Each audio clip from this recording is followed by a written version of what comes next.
فكيف أجيب يا ويحي ومن ذا سوف يحميني أسلي النفس الحمد للہ وکفى وسلام علی عباده الذین اصطفى اما بعد۔ خلاصۃ القرآن کے حوالے سے آج ہمارا 18واں سپارہ ہے۔ اس میں کل 17 رکوع ہیں،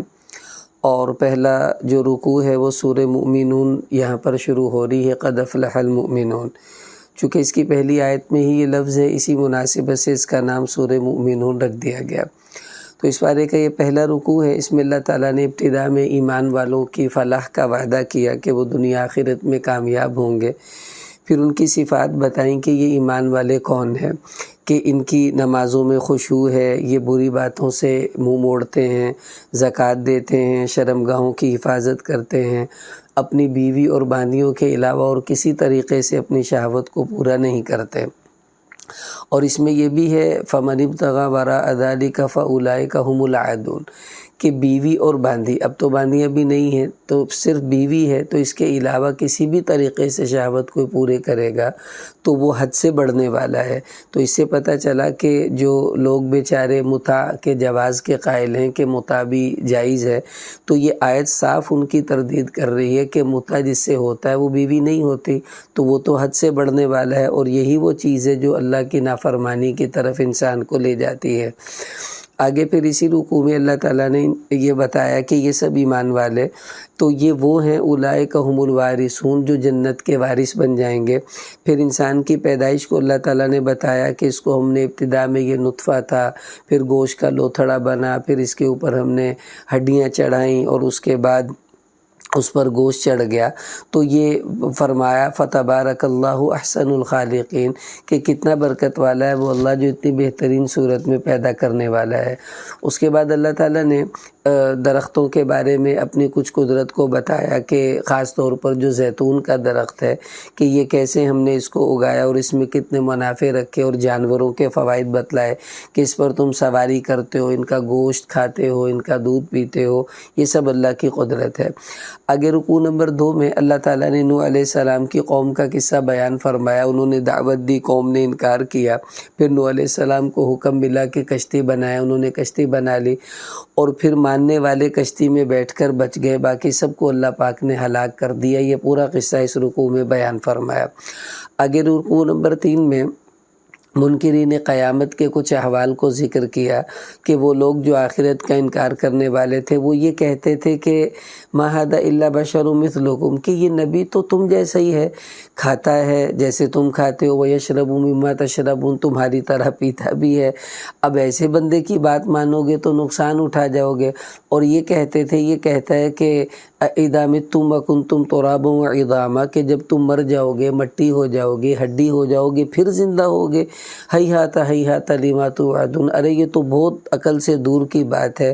تو پھر اللہ تعالیٰ نے ان لوگوں کے اس بات پر یہ ارشاد فرمایا کہ کوئی بات نہیں، نبی نے اللہ سے مدد مانگی، اللہ نے ان کی مدد کی، اور پھر اللہ پاک نے ان لوگوں کی ہلاکت کا اعلان بھی فرمایا۔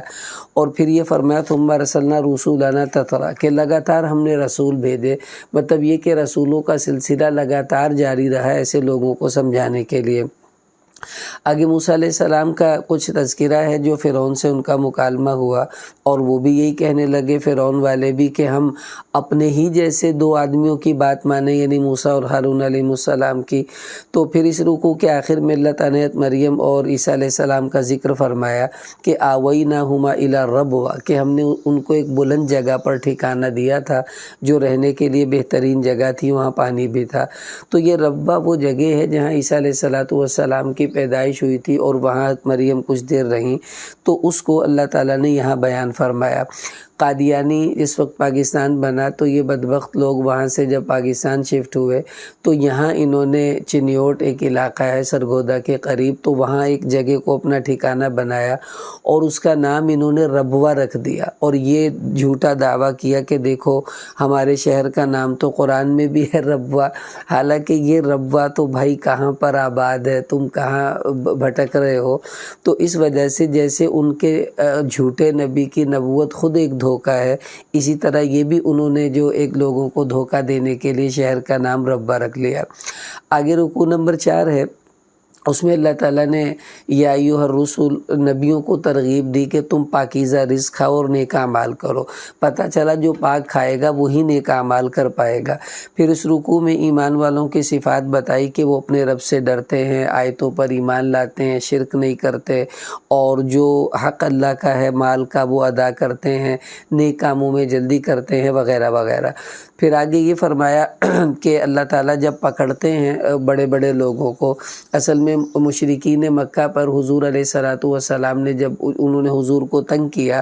تو آپ نے ایک بد دعا کی تھی، پھر ان پر قحط مسلط ہوا، اس کا ذکر ہے۔ تو پھر اللہ فرما رہے جب ہم ان کو پکڑتے ہیں تو اس کے بعد پھر یہ لوگ بہت تنگی میں آتے ہیں اور پھر اللہ سے معافی بھی مانگنے لگتے ہیں۔ پھر آگے رکوع نمبر 5 ہے، اس میں اللہ تعالیٰ نے اپنی کچھ بڑائی کی جو نشانیاں بتلائیں کہ وہ اللہ ہے جس نے تمہارے کان، آنکھ، دل وغیرہ کو بنایا، پھر اسی نے تمہیں زمین میں پھیلایا، پھر وہی زندہ کرتا ہے، مارتا ہے، دن رات کو وہ پلٹتا ہے، اور کافر لوگوں کی پھر بات بتلائی۔ پھر آگے سوالیہ انداز میں اللہ نے ان سے پوچھا، اچھا یہ بتاؤ کہ یہ زمین و آسمان اور اس کے درمیان کو پیدا کرنے والا اس کا مالک کون ہے؟ تو کہیں گے اللہ ہی ہے۔ ان سے پوچھو ساتوں آسمانوں زمینوں کو پیدا کرنے والا اور عرش عظیم کو کس نے بنایا؟ کہیں گے اللہ نے بنایا۔ کہ اچھا یہ بتاؤ وہ کون ہے جو زمین و آسمان کی ہر چیز کا مالک ہے؟ تو جب سب چیزوں کے بارے میں کہیں گے اللہ نے بنایا تو اللہ پاک فرما رہے سنو، پھر اللہ کی نہ تو کوئی اولاد ہے، نہ اس کے مقابلے پر کوئی دوسرا معبود ہے۔ اگر ہوتا تو پھر وہ اپنی چلاتا اور یہ اپنی چلتی اور یوں آپس میں اختلاف ہو جاتا۔ تو اس سے پتہ چلا اللہ کے علاوہ کائنات میں کوئی دوسرا معبود نہیں۔ آگے رکوع نمبر 6 میں اللہ تعالیٰ نے احوال قیامت کو بتلایا۔ ابتدا میں شیطان سے بچنے کی دعائیں ہیں، اور پھر یہ فرمایا کہ قیامت جب آئے گی تو اس وقت جو نافرمان لوگ ہوں گے وہ کہیں گے لعلی اعمل صالحا، کہ ایک دفعہ مجھے دنیا میں دوبارہ بھیج دیا جائے اور میں پھر نیک اعمال کروں گا، لیکن اس وقت تو ایسا موقع نہیں ہوگا۔ پھر یہ فرمایا قیامت والے دن سب رشتہ داریاں ختم ہو جائیں گی، کوئی آپس میں سوالات نہیں ہو سکیں گے، جس کا اعمال نامہ وزنی وہ کامیاب، جس کا ہلکا ہوا وہ ناکام ہوگا۔ پھر یہ کہا کہ یہ جو دوزخ میں پڑے ہوئے ہوں گے وہ کہیں گے کہ اللہ اب آپ ہم ایک دفعہ نکال دیجئے، اب ہم دوبارہ نافرمانی نہیں کریں گے۔ تو اللہ فرمائیں گے اکسؤ فیہا ولا تکلمون، کہ ذلت سے یہیں پڑے رہو، مجھ سے بات نہیں کرو۔ یہ کتنا سخت اللہ کا انداز ہے، اور یہ آخری بات ہوگی، اس کے بعد اللہ کبھی دوزخ والوں سے بات نہیں کریں گے۔ آگے پھر فرمایا کہ قال کم لبثتم فی الارض عدد سنین، لوگ پوچھیں گے کہ ہم کتنی دیر دنیا میں رہ کے آئے، کوئی کہے گا دن یا دن کا کچھ حصہ، تو کہا جائے گا نہیں تم تو بہت عرصہ رہ کر آئے۔ پھر اس رکوع کے آخر میں فرمایا افحسبتم انما خلقناکم عبثا، کہ تم کیا سمجھتے ہو ہم نے تمہیں بس ایسے فضول ہی پیدا کر دیا، تم لوٹ کر نہیں آؤ گے ہماری طرف۔ تو ترغیب دی کہ آخرت کی تیاری ہر بندے کو ہر وقت کرتے رہنا چاہیے۔ پر یہاں سورہ مومنون کا اختتام ہوا، آگے سورہ نور شروع ہو رہی ہے۔ یہ مدنی صورت ہے، اس میں بہت سے احکامات ہیں، اور یہ ہجرت کے بعد نازل ہونے والی صورتوں میں ہے۔ تو سورۃ انزلنا یہاں سے اس کی ابتدا ہے۔ اس پارے کا رکوع نمبر 7 ہے۔ تو اللہ تعالیٰ نے اس پہلے رکوع میں ایک تو زنا کی سزا بتلائی کہ اگر زنا کرنے والا مرد یا عورت وہ غیر شادی شدہ ہیں تو پھر ان کو 100 کوڑے جو ہیں وہ سزا ہے اس عمل کی، اور اگر وہ شادی شدہ ہوں گے تو پھر ان کو رجم کیا جائے گا، اور یہ سزا احادیث میں ہے۔ پھر آگے یہ بھی فرمایا کہ جو کسی پر جھوٹا الزام بدکاری کا لگا دے اور ان کے پاس 4 گواہ نہ ہوں تو پھر ایسا الزام لگانے والوں پر حد قذف لگتی ہے، یعنی ان کو 80 کوڑے جو ہیں وہ لگائے جائیں گے کہ کیوں تم نے ایک مسلمان پر ایسا گھناؤنا الزام لگایا جسے تم ثابت بھی نہیں کر پائے۔ تو 4 گواہ ہوں گے تو پھر اس کو سزا ملے گی، اگر نہیں ہے تو پھر ان کو سزا ملے گی۔ اس سے اندازہ لگائیں کہ اللہ تعالیٰ نے مسلمان کی پردہ بوشی کا کتنا زبردست اہتمام فرمایا۔ آگے پھر اسی رکوع میں یہ فرمایا کہ اگر خاوند اپنی بیوی پر کسی بدکاری کا الزام لگا دے، ظاہر ہے وہ ایسا نہیں کرے گا کیونکہ اس کی عزت پامال ہوگی، لیکن بالفرض اگر اسے بہت زیادہ شبہ ہو اور وہ الزام لگاتا ہے اور اس کے پاس گواہ بھی نہیں ہے، تو اب خاوند کو کوڑے نہیں لگیں گے، اب خاوند اور بیوی دونوں کا لعان ہوگا، دونوں قسمیں اٹھائیں گے کہ یہ جھوٹا ہے میں سچا ہوں، اس کے بعد پھر ان دونوں میں جدائی کر دی جائے گی۔ اسی کا ذکر اللہ پاک نے یہاں پر فرمایا۔ اور آگے رکوع نمبر 8 ہے، اس میں حضرت عائشہ رضی اللہ تعالیٰ عنہ کا قصہ ہے کہ جب ان پر ایک بدکاری کا الزام لگایا تھا منافقین نے ایک سفر کے اندر، تو اللہ نے پھر ان کی براءت کو یہاں پر ذکر فرمایا۔ بہت دنوں کے بعد یہ آیات اتری اور یہ پورا رکوع حضرت عائشہ رضی اللہ تعالیٰ عنہ کی براءت میں اترا کہ وہ پاکیزہ ہیں، ان کے اوپر کسی قسم کا الزام نہیں لگایا جا سکتا، حتیٰ کہ اللہ تعالیٰ نے یہ فرمایا تحسبونہ ہینا، تم تو اس کو معمولی بات سمجھ رہے ہو، یہ تو اللہ کے ہاں بہت بڑی بات تھی، اور جب تم نے یہ سنا تو یہ کیوں نہ کہا سبحانک ھذا بہتان عظیم، کہ یہ تو کھلا ہوا بہتان ہے اتنا بڑا۔ مطلب ایمان والوں کو ترغیب دی کہ تمہیں تو سنتے ہی یہ کہنا چاہیے تھا، تم نے کیوں ایسی بات کی طرف کان دھرے۔ تو اس سے پتہ چلا کہ حضرت عائشہ رضی اللہ تعالیٰ عنہ کی پاکیزگی کی گواہی خود قرآن نے دی ہے۔ اگر کوئی آدمی سید عائشہ رضی اللہ تعالیٰ عنہ پر کسی بھی قسم کی ایسی بری تہمت آج لگاتا ہے تو وہ اس پورے رکوع کا منکر ہونے کی وجہ سے کافر ہو جائے گا اور دائرہ اسلام سے نکل جائے گا۔ آگے اسی رکوع میں فرمایا کہ وہ لوگ جو برائی کو پھیلانا چاہتے ہیں ان کو دردناک عذاب ہوگا۔ اس سے پتہ چلا کہ سوشل میڈیا جو آج کل چیزیں پھیلانے کا ذریعہ ہے، اگر اس پر بھی کسی قسم کی ایسی چیز اپلوڈ کر دی گئی، ظاہر ہے وہ پھیلے گی، تو یہ سزا ایسے لوگوں کے لیے بھی پھر متعین ہوگی۔ آگے رکوع نمبر 9 میں اللہ تعالیٰ نے پہلے تو یہ فرمایا کہ شیطان کی پیروی نہیں کرنی۔ آگے ابوبکر صدیق رضی اللہ تعالیٰ عنہ پر کی بیٹی حضرت عائشہ پر جب الزام لگے تو ایک ان کے رشتہ دار مستہ رضی اللہ عنہ بھی اس میں شامل ہو گئے تھے غلط فہمی کی وجہ سے،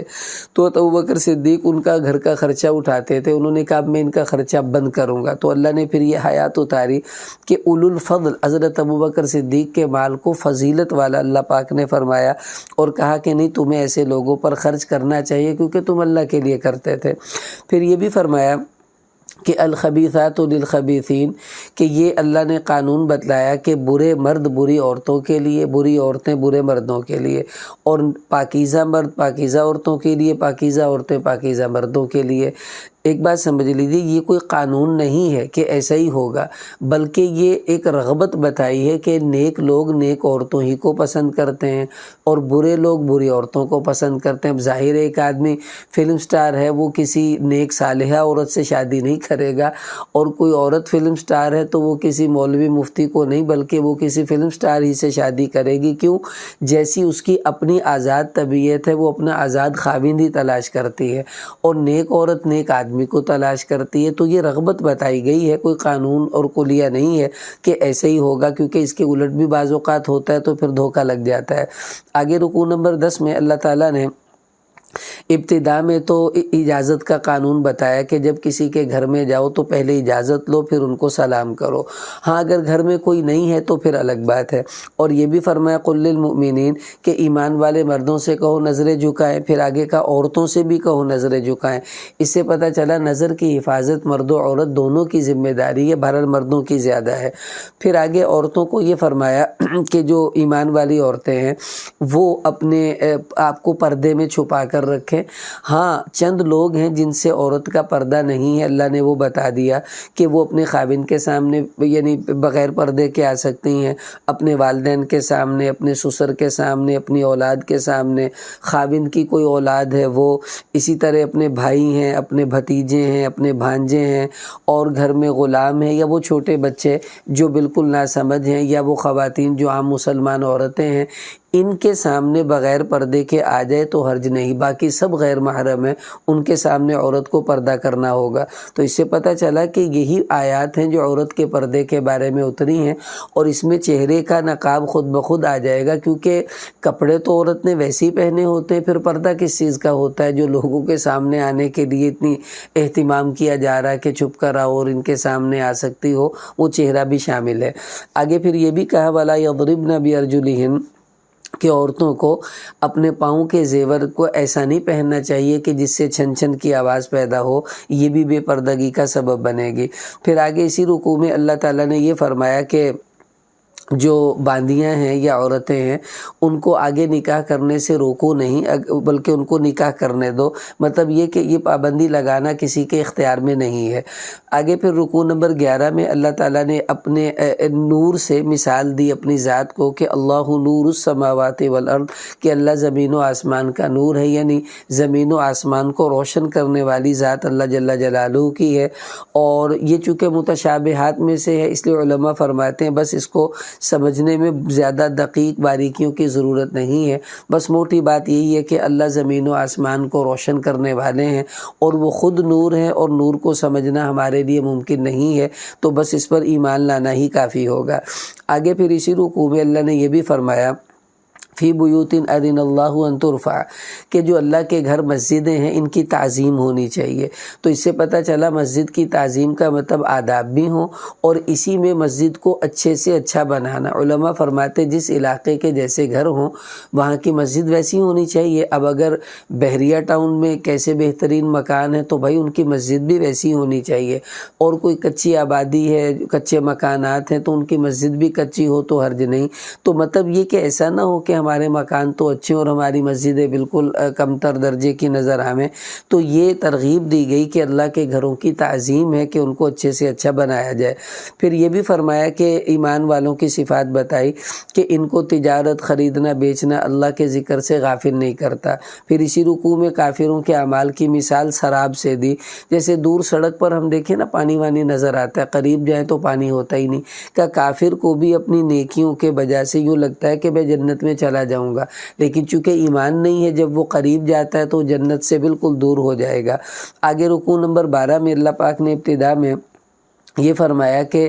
ہر چیز اللہ تعالیٰ کی تسبیح بیان کرتی ہے، پرندے بھی، زمین و آسمان کے اندر جو کچھ بھی ہے۔ پھر یہ فرمایا کہ یہ بادلوں کو اللہ اٹھاتے ہیں، پھر ملاتے ہیں، پھر ان کے اندر پانی ڈالتے ہیں، پھر بارش برساتے ہیں، بجلی کی کڑک، یہ سب اللہ کی نشانیاں ہیں، اور اس میں عبرت ہے ان لوگوں کے لیے جو عقل رکھتے ہیں۔ واللہ خلق کل دابۃ من ماء، یہاں پر اللہ پاک نے فرمایا کہ ہر جو مخلوق ہے اللہ تعالیٰ نے اس کو پانی سے بنایا۔ اب اس میں کچھ پیٹ کے بل رینگنے والے ہیں، کچھ 2 ٹانگوں پر چلتے ہیں جیسے انسان وغیرہ، کچھ 4 ٹانگوں پر چلتے ہیں جیسے چوپائے، تو یہ سب اللہ کی بنائی ہوئی مخلوق ہے۔ آگے رکوع نمبر 13 میں اللہ تعالیٰ نے ایمان والوں کی صفات بتلائی کہ وہ سمعنا و اطعنا، یوں کہتے ہیں ہم نے سنا ہم نے مانا، مطلب وہ اطاعت کرتے ہیں۔ اور یہی لوگ جو رسول اللہ اور اللہ کی اطاعت کریں گے اور ڈرتے ہیں تو یہ فائزون ہیں، مطلب یہ کامیاب ہو جائیں گے یہاں پر بھی اور آخرت میں بھی۔ آگے پھر اسی رکوع میں اللہ تعالیٰ نے ایک ضابطہ اور قانون بتایا کہ حکومتیں اور خلافتیں کیوں ملتی ہیں۔ وعد اللہ الذین آمنوا منکم وعملوا الصالحات، کا جو ایمان والے اور نیک عمل والے، ان سے اللہ کا وعدہ، ان کو اللہ زمین میں خلافت عطا فرمائیں گے۔ تو پتہ چلا کہ ایمان والوں کو پوری دنیا میں استحکام ایمان و عمل کی برکت سے ہی ملے گا۔ جب مسلمان ایمان و عمل سے ہٹ جائے گا تو پھر خلافتیں بھی ختم ہو جاتی ہیں، جیسے ہماری کتنی خلافتیں چلی، خلافت عثمانیہ، اس سے پہلے بھی، وہ سب ختم ہوئیں۔ اس کی وجہ یہی تھا کہ اعمال میں مسلمان سست ہونا شروع ہوا۔ آگے پھر رکوع نمبر 14 ہے، اس میں اللہ تعالیٰ نے یہ فرمایا کہ 3 اوقات ایسے ہیں کہ جس میں وہ لوگ جن کو گھر میں آنے کی اجازت ہے، جیسے بچے ہیں، عورتیں بھی ہیں، تو ان کو بھی ان 3 اوقات میں اجازت لے کر آنا چاہیے، کیونکہ یہ 3 اوقات خلوت کے ہیں۔ وہ کون کون سے ہیں؟ اللہ پاک نے فرمایا من قبل صلاۃ الفجر، فجر سے پہلے کے اوقات، کیونکہ عموماً اس میں لوگ سوئے ہوئے ہوتے ہیں، اور اسی طرح من الظہیرہ، اور ظہر کے وقت دوپہر کو بھی لوگ سو رہے ہیں، ومن بعد صلاۃ العشاء، اور عشاء کے بعد بھی لوگ سو رہے ہوتے ہیں۔ تو چونکہ یہ 3 خلوت کے وقت ہیں، اس لیے اس میں بے پردگی کا احتمال ہے، تو فرمایا اجازت لے کر آؤ۔ آگے پھر یہ بھی فرمایا جو بوڑھی عورتیں ہیں ان پر اگرچہ پردہ نہیں ہے، وہ گھر میں بغیر پردے کے بھی رہیں تو اس میں حرج نہیں، اگر وہ چادر بھی نہ لیں، لیکن بہتر ہے کہ وہ بھی اس کا اہتمام کریں۔ آگے پھر یہ فرمایا کہ کچھ ایسے لوگ جو بے تکلف ہوتے ہیں، مطلب یہ کہ عام طور پر تو اجازت لے کر کھانا چاہیے، لیکن کہیں کہیں بغیر اجازت کے بھی اور بے تکلفی سے کھانے کی اجازت ہے، اور اس میں یہ ہے کہ آپ اپنے گھر میں کھاتے ہیں یا اپنے والد صاحب کے گھر میں یا والدہ کے گھر میں، بھائی کے گھر میں، اسی طرح اپنی خالاؤں کے گھر میں، ماموں کے گھر میں، چچا کے گھر میں وغیرہ وغیرہ۔ تو یہ بہت سے رشتہ دار بتلائے، او صدیقکم، اور بعض ایسے قریبی دوست ہوتے ہیں کہ کہ جو آپ کو کھلا کر خوش ہوتے ہیں، تو وہاں پر بھی آپ اگر بے تکلفی سے کھا لے تو حرج نہیں۔ آگے پھر اسی رکوع کے آخر میں فرمایا کہ جب تم کسی کے گھر جاؤ تو پہلے ان کو سلام کرو، یہ برکت کی چیز ہے۔ آگے رکوع نمبر 15 میں اللہ تعالیٰ نے یہ فرمایا کہ ایمان والوں کو کچھ ترغیب دی حضور علیہ السلام کے آداب کے بارے میں۔ پہلے حضور کو فرمایا کہ یہ ایمان والے آپ سے اجازت مانگیں گے تو آپ ان کو اجازت دے دیں، اور آپ ان کے لیے بعد میں استغفار بھی کریں۔ تو پتہ چلا کہ کسی عمل سے اگر کوئی جاتا ہے تو اس کے لیے استغفار کرنا یہ اس کو اس عمل کے نور کے ملنے کا ذریعہ بن جائے گا۔ پھر یہ فرمایا لا تجعلوا دعاء الرسول کہ دیکھو تم ایک دوسرے کو نام لے کر پکارتے ہو، بے تکلفی سے بولتے ہو، لیکن میرے نبی کے ساتھ ایسی بے تکلفی نہ ہو، کیونکہ آداب سکھائے اللہ تعالیٰ نے کہ نبی اور امتی کے احکامات میں فرق ہوا کرتا ہے۔ آگے اس پارے کا رکوع نمبر 16 ہے اور سورہ فرقان کی ابتدا ہو رہی ہے۔ سورہ فرقان یہ مکی صورت ہے اور ہجرت سے پہلے نازل ہونے والی صورتوں میں ہے۔ اس کی ابتدا تبارک الذی سے ہے، سورہ ملک کی ابتدا بھی تبارک الذی سے ہے، تو یہ برکت کا اللہ پاک نے اپنی صفات کو شروع میں بیان فرمایا۔ اس رکوع میں اللہ تعالیٰ نے ابتدا میں تو قرآن پاک کی حقانیت کو بتایا، پھر جو منکرین قیامت تھے ان کی باتوں کو ذکر کیا کہ وہ کہتے تھے جی قرآن تو ویسے ہی گھڑا ہوا ہے، پہلے لوگوں کی باتیں ہیں، اور یہ بھی کہتے تھے کہ یہ کیسا رسول ہے جو کھاتا پیتا بھی ہے، بازاروں میں بھی پھرتا ہے، اور اس کے ساتھ فرشتے کیوں نہیں ہیں، اس کے پاس خزانے کیوں نہیں ہیں، اور اس کے ساتھ تو باغات چلنے چاہیے تھے۔ ایسے ایسے مطالبے کرتے تھے جو ان کے ذہن میں یہ پورے نہیں ہوں گے، تو لہٰذا ہم جو انکار کر رہے ہیں وہ ثابت ہو جائے گا۔ تو اللہ پاک نے ارشاد فرمایا کوئی بات نہیں، یہ جو بھی مطالبے کرتے جائیں نبی جی آپ صبر سے کام لیجیے۔ آگے رکوع نمبر 17 اس پارے کا آخری رکوع ہے، اس میں اللہ تعالیٰ نے قیامت والے دن جو برے لوگ ہیں ان کے انجام کو بیان کیا کہ یہ دوزخ کو جب دور سے دیکھیں گے اور اس کی چیخو پکار سنیں گے، پھر ان کو ڈالا جائے گا دوزخ میں تو یہ موت کو پکاریں گے، کاش ہمیں موت آ جائے، تو کہا جائے گا لا تدعوا اليوم ثبورا واحدا، ایک نہیں آج تو کئی موتوں اور ہلاکتوں کو تم پکارو، مطلب اب تمہیں کبھی موت نہیں آئے گی۔ پھر اسی رکوع میں اللہ تعالیٰ نے اخیر میں فرمایا اے نبی جی ہم نے آپ سے پہلے جتنے بھی رسول بھیجے وہ کھانا بھی کھاتے تھے، بازاروں میں بھی پھرتے تھے، مطلب نبی کا بازار میں جانا تو تبلیغ کے لیے ہوتا تھا نا، تو کافی اتنا حضور جاتے تھے کہ کافروں نے تانا مار دیا یہ تو بازاروں میں پھرتا رہتا ہے۔ اس سے پتہ چلا نبی کی محنت کا میدان صرف مسجد نہیں بلکہ بازار بھی ہوتے ہیں، جیسا کہ تبلیغ والے بازاروں میں گشت کرتے ہیں، لوگوں کو لاتے ہیں مساجد کے اندر، تو یہ نبیوں کی محنت کا نقشہ خود اللہ تعالیٰ نے بیان فرمایا کہ پہلے نبی بھی ایسی بازاروں میں جاتے تھے، کھانا بھی کھاتے تھے، مطلب یہ کہ وہ فرشتے نہیں تھے، وہ انسان ہی تھے، انسانوں ہی کی طرح رہتے تھے تاکہ لوگوں کے لیے وہ نمونہ بن سکیں۔ بل یہاں اس پارے کا اختتام ہوا اور اس میں بہت سے احکامات تھے، اللہ تعالی ہمیں ان پر عمل کی توفیق عطا فرمائے۔